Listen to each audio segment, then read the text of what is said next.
Ever seen a patient who seems totally fine one minute, then they suddenly aren't? Or maybe they look stable, but your gut tells you something is just off?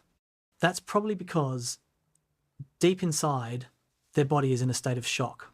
In today's video, we're going to break down what shock is, how to spot the clues, and the different types you'll encounter on the road. So, let's start with a clear definition. As defined by the European Society of Intensive Care Medicine, shock is a life-threatening, generalized form of acute circulatory failure associated with inadequate oxygen utilization by the cells. It is a state in which the circulation is unable to deliver sufficient oxygen to meet the demands of the tissues, resulting in cellular dysfunction. That was a lot of words. Let's put it a little more simply. Think of your body as an engine. Oxygen is the fuel. If the fuel lines get blocked, the fuel pump fails, or the tank runs dry, the engine will seize. It's the same for your body.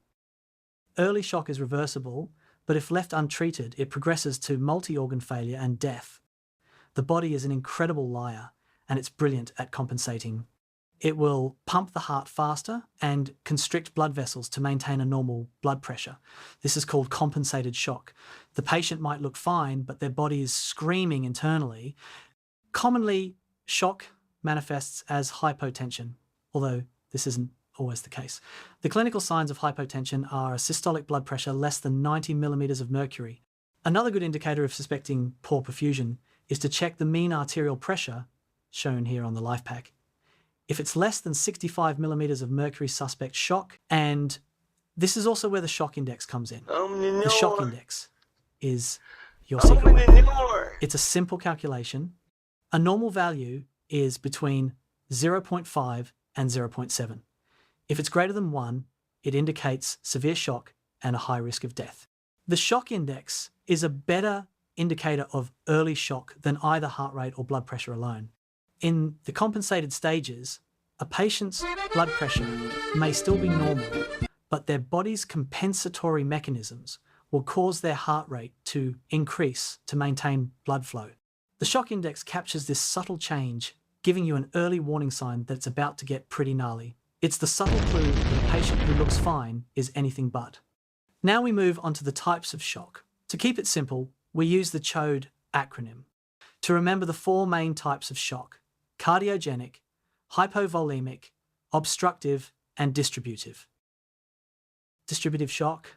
This is the most common type of shock, and it's caused by massive widespread vasodilation. The problem here isn't a lack of blood volume, but a problem with the space the volume has to fill.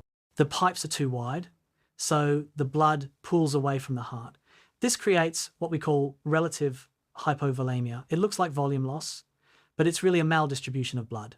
Distributive shock has several subtypes. Septic shock. This is a severe infection that triggers an overwhelming immune response. This response causes blood vessels to relax and become leaky, dropping systemic vascular resistance and blood pressure.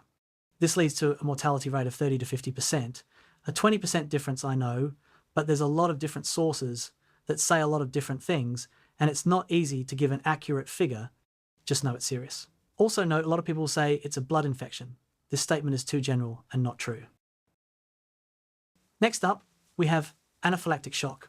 This is a severe allergic reaction that is a result of a massive systemic release of inflammatory mediators. These chemicals cause widespread vasodilation and increased vascular permeability, which drops blood pressure and causes fluid to leak into the tissues. Here is a good video to go and see what real-life anaphylaxis looks like. Then we have neurogenic shock. This is caused by a loss of sympathetic nervous system tone, typically after a spinal cord injury above T6. The SNS keeps vessels constricted and the heart rate ready to rise. In neurogenic shock, that control is lost, leading to massive vasodilation and, uniquely, a slow heart rate. Here is an interesting study to go and have a look at. Hypovolemic shock. This one is simple. You've lost intravascular volume. The tank is empty. This leads to a decreased preload, which is the amount of blood filling the heart's ventricles at the end of diastole. Less blood in means less blood out. This can be caused from a hemorrhage, for example, GI bleed, trauma, or from non-hemorrhagic causes like severe vomiting, diarrhea, burns, or even third space losses.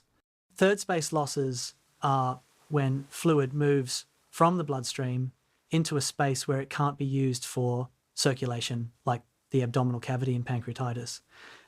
Cardiogenic shock. This is a pump failure problem.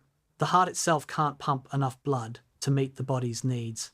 The most common cause is a large myocardial infarction, but it can also be caused by arrhythmias or other mechanical problems with the heart. Because the pump is failing, blood backs up in the system, so you'll see unique signs like distended neck veins and fluid in the lungs. Obstructive shock. This is caused by a physical blockage outside the heart that prevents it from either filling with blood or pumping it out. The heart itself may be fine, but something is squeezing it or blocking the flow. Examples include a tension pneumothorax, where air pressure crushes the heart and great vessels, or cardiac tamponade, which means fluid is building up in the sac around the heart, squeezing it. It's also seen with a massive pulmonary embolism, where a clot blocks blood flow from the right side of the heart to the lungs. Can we get back to the script, please? All right, that was a lot of info, but remember this. Shock is a problem with oxygen delivery and utilization. The body is a fantastic liar, so don't just rely on blood pressure. Use your shock index and your eyes to look for those subtle signs. Remember CHOD to keep the types of shock in your head.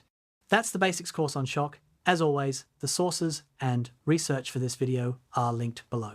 The reality is, our clinical guidelines are constantly being updated, so if you have any questions or a different perspective you've learned, drop it in the comments. We're all here to learn from each other. Thanks for watching, and stay safe out on the road.